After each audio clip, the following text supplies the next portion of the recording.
Hi everybody, it's Kevin again from National Steel Rule. Just to take you through a couple of tests that we're going to be doing today. We're going to compare some different steels, rotary cutting rule.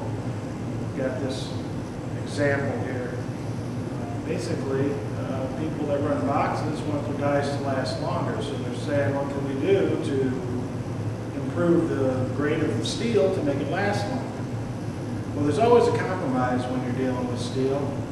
The harder the steel is, the better the cutting edge is, and the longer the cutting edge will last and stay sharp.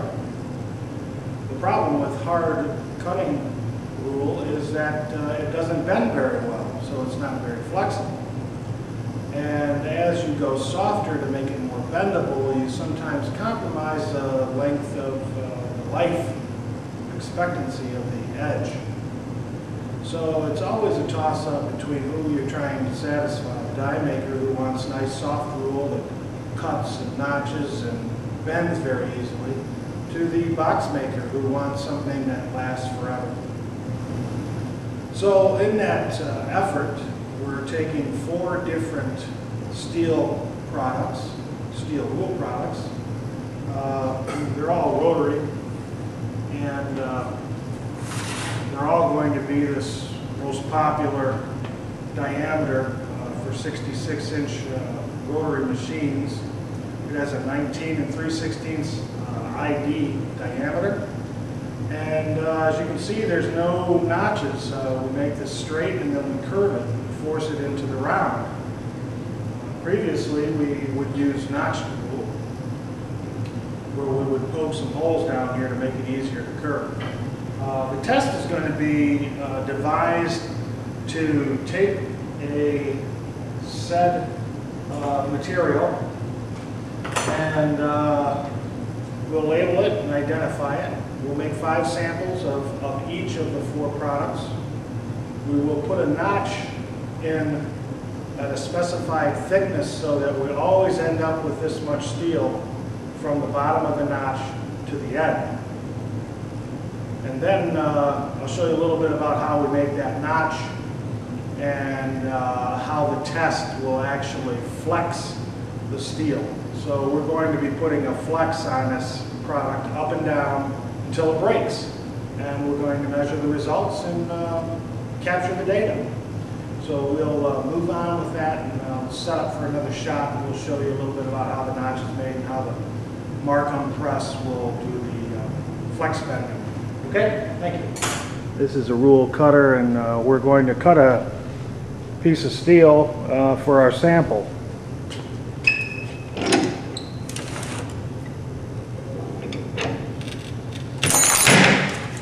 Typical way of getting a cut length of a particular piece of rotary steel blade.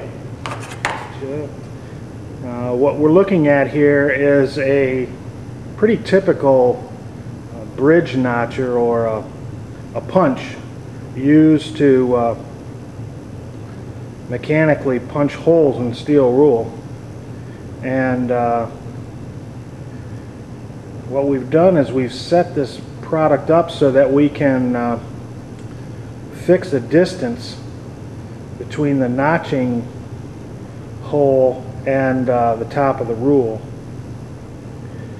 As you can see, there's a clamp and a set distance with a bridge piece of steel above. This will be our locator so that we're always notching exactly where we want to on the piece of steel. Now what we're going to do is we're going to take our piece of steel rule and we're going to position it into the fixture so that we have a set position for every sample.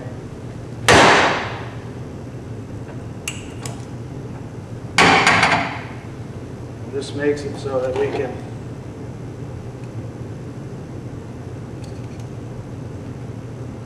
can get an accurate measurement of that steel blade from the bottom of the notch to the end of the steel. So we always have the same amount of meat left over. So it doesn't matter how high the rule starts off with. It doesn't matter what the cut grind is on the teeth. What we're dealing with, or what we're measuring, is the flexibility of the body of the steel itself. And that's how our test will work. The next step is to label these so that we can keep track of what we're doing. And we'll do that next. Ultimately, what we end up doing is printing a label and identifying what the product is, what the sample number is, what the test is, and what the test date is. So this is how we're going to keep track of the data that we collect. And we're going to do 4 different rule products, 4 different grades of steel. This is the Markham mini flat die press. Basically, it operates by moving up and down. As the motor moves, you can see what happens is the plate goes up and then returns back down, and this repeats itself at high speed, and each cycle is captured on a counter. I've devised a mechanism that will set a fixed distance at the lower limit and at the upper limit of the stroke of the Markham press. What we'll do is we'll clamp our sample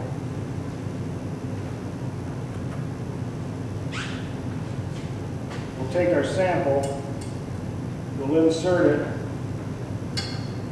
into the device, and we'll clamp it. Once this is clamped at a precise position, we'll start the machine and get our flex testing. When the part breaks, we'll calculate or document what the number count is. We'll take 5 samples, we'll average those 5 samples of each different product, and we'll take a comparison as to which product lasted the longest.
And that's the break.